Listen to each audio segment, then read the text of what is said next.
ಸಭಾಧ್ಯಕ್ಷರೇ, ಮೊಟ್ಟ ಮೊದಲನೆಯದಾಗಿ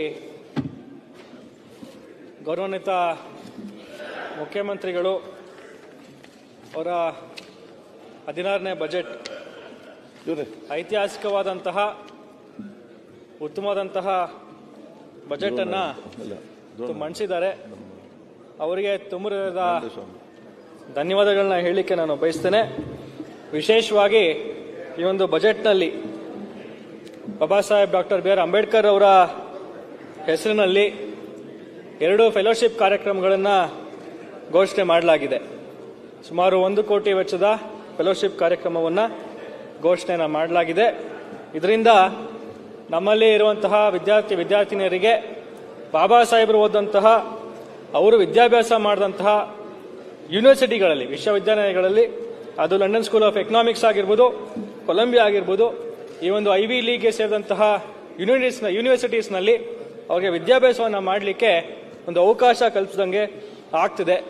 ಜೊತೆಗೆ ಮುಖ್ಯಮಂತ್ರಿಗಳ ವಿಶೇಷ ಅನುದಾನದಲ್ಲಿ ಸುಮಾರು 8,000 ಕೋಟಿಗಳನ್ನು ಮೀಸಲಿಟ್ಟು, ಯಾವ ರೀತಿ ಹಿಂದೆ ಕಳೆದ ಬಜೆಟ್ನಲ್ಲೂ ಕೂಡ ನಮಗೆ ವಿಶೇಷ ಅನುದಾನವನ್ನು ನೀಡಿ ನಮ್ಮ ಕ್ಷೇತ್ರದ, ನಂಜನಗೂಡು ವಿಧಾನಸಭಾ ಕ್ಷೇತ್ರದ ಸಮಗ್ರ ಅಭಿವೃದ್ಧಿಗೆ ನಮಗೆ ಅನುಕೂಲವನ್ನು ಮಾಡಿಕೊಟ್ಟಿದ್ದಾರೋ, ಅದೇ ರೀತಿ ಈ ಬಾರಿಯೂ ಕೂಡ ಅತಿ ಹೆಚ್ಚು ಅನುದಾನವನ್ನು, ವಿಶೇಷ ಅನುದಾನ ನಮಗೂ ಕೂಡ ನೀಡ್ತಾರೆ ಅಂತ ನಮಗೂ ಕೂಡ ಭರವಸೆ ಇರುವಂತದ್ದು.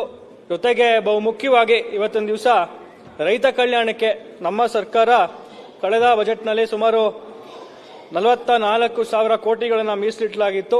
ಈ ವರ್ಷ ಹೆಚ್ಚಾಗಿ ಸುಮಾರು 52,339 ಕೋಟಿಗಳನ್ನು ಇವತ್ತು ಮೀಸಲಿಟ್ಟಿದ್ದೇವೆ. ನಾವು ಇದನ್ನ ಕೇಂದ್ರದ ಬಜೆಟ್ಗೆ ಹೋಲಿಸೋದಾದ್ರೆ ಕೇಂದ್ರದಲ್ಲಿ ಸುಮಾರು 2.5% ಅಷ್ಟು ನಮಗೆ ಇಳಿಕೆಯಾಗಿದೆ. ರೈತ ಕಲ್ಯಾಣದ ಸ್ಕೀಮ್ಗಳಿಗೆ ನಮಗೆ ಇಳಿಕೆಯಾಗಿದೆ. ಆದ್ರಿಂದ ನಮ್ಮ ಸರ್ಕಾರ ಸದಾಕಾಲ ರೈತರೊಂದಿಗೆ ಇದೆ. ರೈತರ ಕಲ್ಯಾಣಕ್ಕಾಗಿ, ಪ್ರಗತಿಗಾಗಿ ಸದಾಕಾಲ ಕಾರ್ಯಕ್ರಮಗಳನ್ನ ರೂಪಿಸ್ಕೊಂಡು ಬರ್ತಾ ಇದೆ.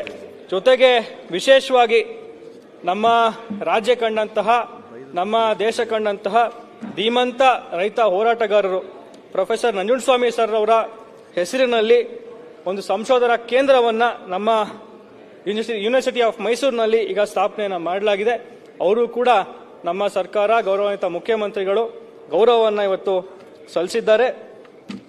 ಹಾಗಾಗಿ ನಮ್ಮ ಸರ್ಕಾರ ನಮ್ಮ ನಂಜನಗೂಡು ವಿಧಾನಸಭಾ ಕ್ಷೇತ್ರಕ್ಕೆ, ನಮ್ಮ ನಂಜನಗೂಡು ತಾಲೂಕಿಗೆ, ಅದರಲ್ಲೂ ಬಹುಮುಖ್ಯವಾಗಿ ನಮಗೆ KC 4ನಲ್ಲಿ ಒಂದು ಮುಖ್ಯವಾದಂತಹ ರಸ್ತೆ, ಹುಳ್ಳಳ್ಳಿ ನಂಜನಗೂಡು ತಗಡೂರು ಸಂತೆಮರಳ್ಳಿಗೆ ಹೋಗುವಂತಹ ರಸ್ತೆ, ಈ ಒಂದು ಉತ್ತಮವಾದಂತಹ ರಸ್ತೆಯನ್ನ ನಮಗೆ ಕಲ್ಪಿಸಿಕೊಟ್ಟಿದ್ದಾರೆ. ಇದು ಸುಮಾರು 55 ಕಿಲೋಮೀಟರ್ ಇರುವಂತಹ ರಸ್ತೆ.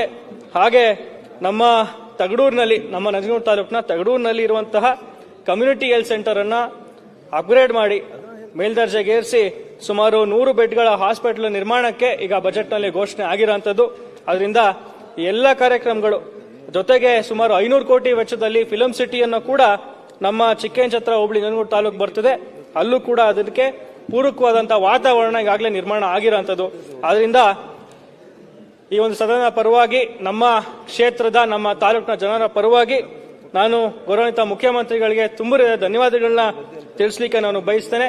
ಪೂರ್ಣ ಪ್ರಮಾಣವಾದಂತಹ ಸಹಕಾರವನ್ನು ನೀಡಿ ನಮ್ಮ ಕ್ಷೇತ್ರದ ಸಮಗ್ರ ಅಭಿವೃದ್ಧಿಗೆ ಅವರು ನಮಗೆ ಸಹಕಾರವನ್ನು ನೀಡಿದ್ದಾರೆ.